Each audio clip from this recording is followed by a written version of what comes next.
Hi అండి. ఈరోజు నేను కోవిడ్లో చేసిన 2 ఐటమ్స్ చూద్దాము ఏంటన్నది. హాయ్ అండి. ఈరోజు అరగన ఎలా చేసుకోవాలో చూద్దాము. డోల్మా అని కూడా అంటారు.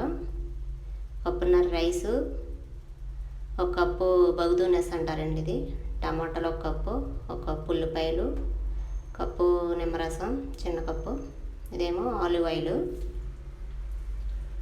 కొంచెం పంచదార ఒక చిన్న కప్పు పంచదార, పెప్పర్ పౌడర్ కొంచెం, కొద్దిగా సాల్ట్. ఈ స్పూన్తో వేసామండి పంచదార, 2 స్పూన్లేమో పెప్పర్ పౌడర్ అదే మిరియాల పొడి.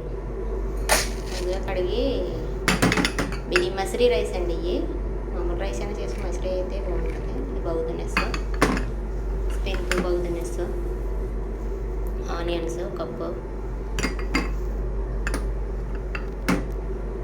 టమాటాలు, ఇంకా అన్నీ కలిపేసింది చూపించినవి అన్నీ ఇందులో కలిపేసుకుని ఒకటనగా మొత్తం ఒక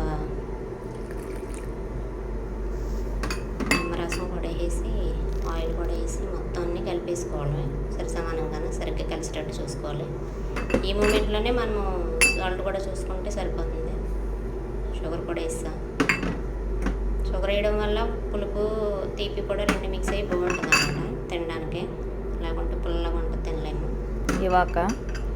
ఇవన్నీ వేసిన తర్వాత ఈ విధంగా అన్నీ కలిసేటట్టు మిక్స్ చేసుకుని పక్కన పెట్టుకోవాలి. ఇదేనండి వరగనం అంటే ద్రాక్ష ఆకులు అనమాట. తెలియని వాళ్ళకి తెలిసిన వాళ్ళకి కాదు. మీ ఇంట్లో ఎలా చేస్తారో కామెంట్ చేయండి. మా ఇంట్లో అయితే ఇలా చేస్తాము. ఈ విధంగా చుట్టి మొత్తం అన్నీ పక్కన పెట్టుకోవడమే.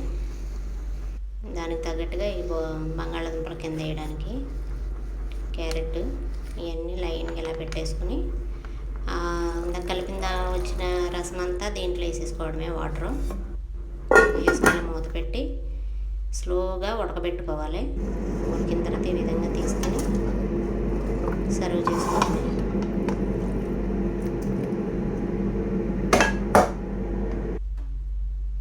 వీడియో నచ్చితే కనుక లైక్ చేయండి, ఫ్రెండ్ షేర్ చేయండి. అలాగా డెకరేషన్ చేసుకుని కొంచెం దానిపైన కొద్దిగా కస్స అవి ఉంటాయి కదా, ఇవన్నీ వేసి డెకరేషన్ చేసుకొని కొద్దిగా దానిమ్మకాయ గింజలు కూడా వేసుకొని డెకరేషన్ చేసుకుంటాం. వీడియో కనుక నచ్చితే కనుక లైక్ చేయండి, షేర్ చేయండి, సబ్స్క్రైబ్.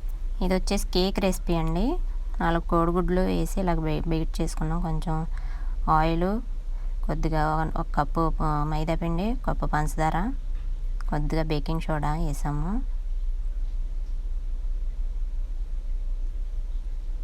వేసి ఈ విధంగా బైట్ చేసాము. కొంచెం కోకోనట్ పౌడర్ కూడా వేసాము. అందులో ఒక కప్పు పాలు వేసాము అనమాట. కొంచెం కప్పు కాదు, 2 స్పూన్లు ఉంటుంది. ఈ విధంగా అలా బీట్ చేసిన దాన్ని ఒక గాజుది ఇలా తీసుకొని గిన్నె దాంట్లో కొద్దిగా ఆయిల్ రాసి ఈ విధంగా పెట్టి ఓవెన్లో కుక్ చేసుకోవాలి. ఈలోపు ఒక కప్పు పాలు, ఒక కప్పు కస్టర్డ్ మిల్క్ తెలుసు కదా మీకు. ఈ 2 మిక్స్ చేసుకొని పక్కన పెట్టుకుని, ఇది కోకోనట్ పౌడర్ అండి. ఇది బాగా ఫ్రై చేసుకోవాలి. ఈ విధంగా ఫ్రై చేసుకుని పక్కన పెట్టుకున్నా. ఈలోపు కేక్ అయిపోయింది. ఇది చల్లారిన తర్వాత పాలు, ఆ కోకోనట్ పౌడర్ కూడా పక్కన పెట్టుకోవాలి. దగ్గర పెట్టుకొని సిల్వర్ ఫాయిల్ కూడా పక్కన పెట్టుకొని ఈ కేక్ ఇలా కట్ చేసుకోవాలి 4 ముక్కల కింద పెద్దగా.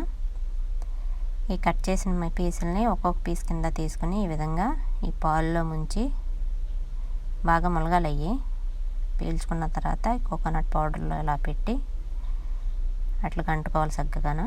ఈ సిల్వర్ ఫాయిల్తో ఇలాగా చుట్టేసి ఈ విధంగా దాంట్లో పెట్టుకొని ఫ్రిడ్జ్లో పెట్టుకోవాలి ఒక 2-3 గంటలు.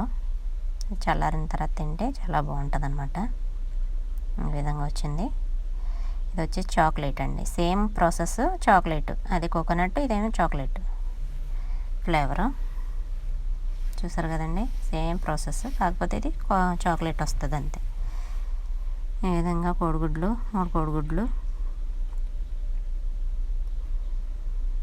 ఆయిల్, ఒక కప్పు ఆయిల్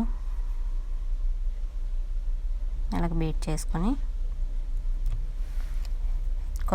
ఇది చాక్లెట్ పౌడర్ అనమాట కేక్. ఈ విధంగా బైట్ చేసుకొని ఆయిల్ రాసి గిన్నెకి ఈ విధంగా సేమ్ ప్రాసెస్ ఓవెన్లో పెట్టుకుని ఒక కప్ పాలు తీసుకుని పాల్లోనూ మనం చాక్లెట్, ఇందాక మనం కస్టర్డ్ బదులు ఇక్కడ చాక్లెట్ పౌడర్ వేసాం అంతే. ఈ విధంగా చాక్లెట్ పౌడర్ ఇవి వచ్చేసి పౌడర్ చేసుకొని చాక్లెట్ కుక్కీస్ పక్కన పెట్టుకున్నాము. పౌడరు ఇందాక మనం కోకోనట్ పౌడర్, ఇదేం చాక్లెట్ పౌడర్ సేమ్ ఇలాగే కట్ చేసుకొని ఫాయిల్ కూడా పక్కన పెట్టుకొని చల్లారాలి. చల్లారకుండా పోతే మనకి సరిగ్గా రాదనమాట. సేమ్ ప్రాసెస్సే. ఇలాగా చాక్లెట్లో ముంచి ఈ పౌడర్ దానికి కుక్కీస్ అనమాట. ఇవి సేమ్ సిల్వర్ ఫాయిల్ ఇలా చుట్టేసి ఫ్రీజర్లో తెల్లజాలో పెట్టుకుందాం, ఫ్రిడ్జ్లోను. ఓకేనా ఫ్రెండ్స్, ఫ్రీజర్లో కాదు తెల్లజాలను ఫ్రిడ్జ్లోను. ఇలాగ 2 hours పెట్టి తర్వాత తీసుకుని తింటే ఈ విధంగా వస్తుంది. ఓకే ఫ్రెండ్స్, నచ్చితే కనుక లైక్ చేయండి, షేర్, సబ్స్క్రైబ్ చేయడం మాత్రం మర్చిపోవద్దు. ఓకేనా ఫ్రెండ్స్, బాయ్.